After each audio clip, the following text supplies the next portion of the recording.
Umakyat nga kami ngayon sa Baguio para puntahan ang isa sa mga historical place dito sa Baguio City. Ito ang Diplomat Hotel.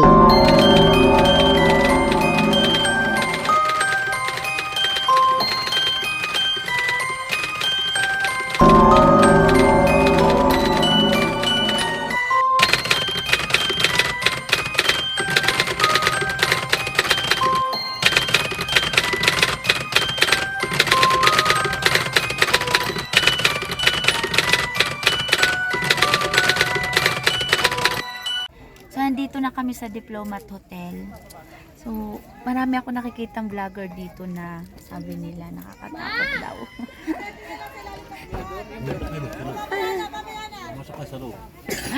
Asok kami. Ang taas dito, Diyos ko. Grabe, kita na yung fog. Kita nyo guys, ayan o, yan o. Yung fog. Halos di na namin makita yung daan.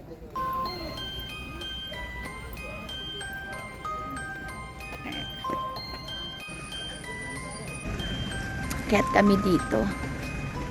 Kaya't ako dito, guys.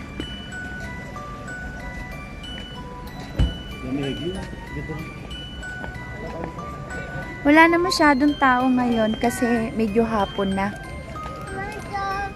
So, ayan siya. Medyo nakakatakot daw tong place na to. Nakita ko to sa mga vlog din.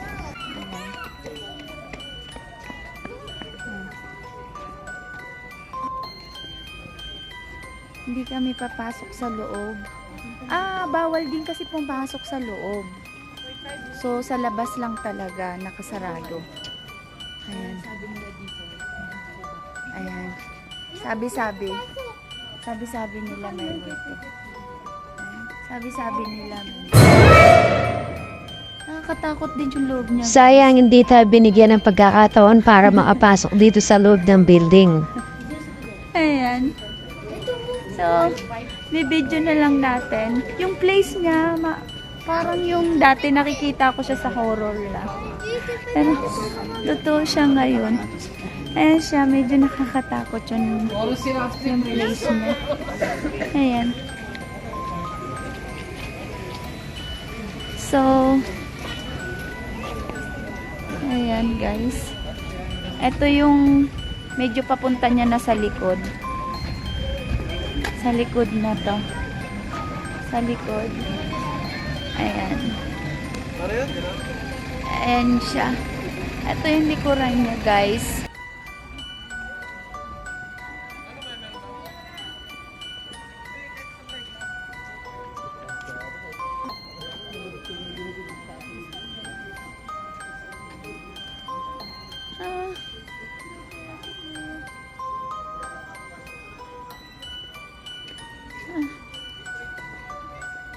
Ayan na. Ayan. Iikot kami sa kaliwa. Tabi. Tabi, ikot tayo. Ayan. Medyo nakakatakot din talaga yung place niya. Tabi-tabi po. Sige, go. Ikot lang talaga. Nagulat ako, my God.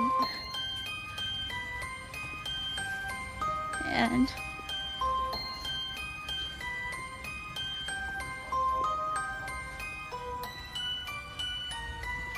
Nakakatakot talaga yung ano niya.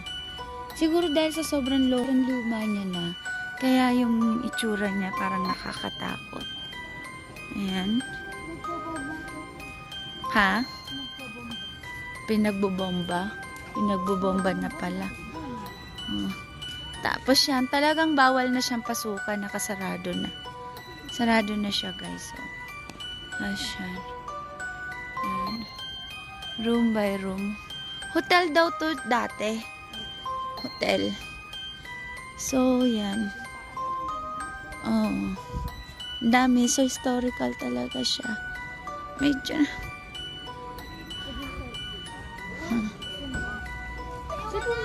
Sa taas may ano? Ha? Cross po. Oo. Ayan.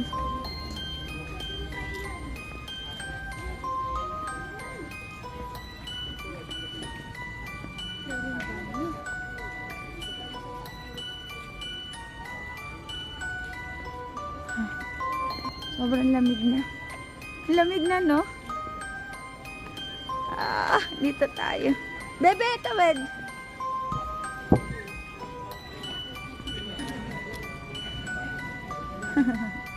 Ayan siya. Ito na lang sa labas na lang tanging makikita natin. Yung mga nasa labas na lang talaga. Ayan, nasa labas na. Ito talaga yung pasukan na yun yung may falls dun, no? Falls? Hindi, ito talaga yung maganda pasukan. Hindi, sa may falls dun, no? Bakit? Doon daw mas na nakakatakot yung doon may mga namatay na madre.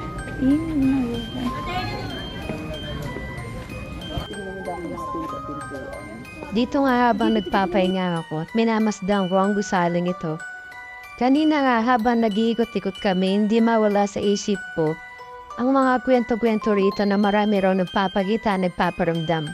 Dahil nung panahon ng World War II, marami ang pinatay dito na mga pare at madre na pinubutan ng ulo. At pagramdam ko nga, ay marami na atingin sa akin.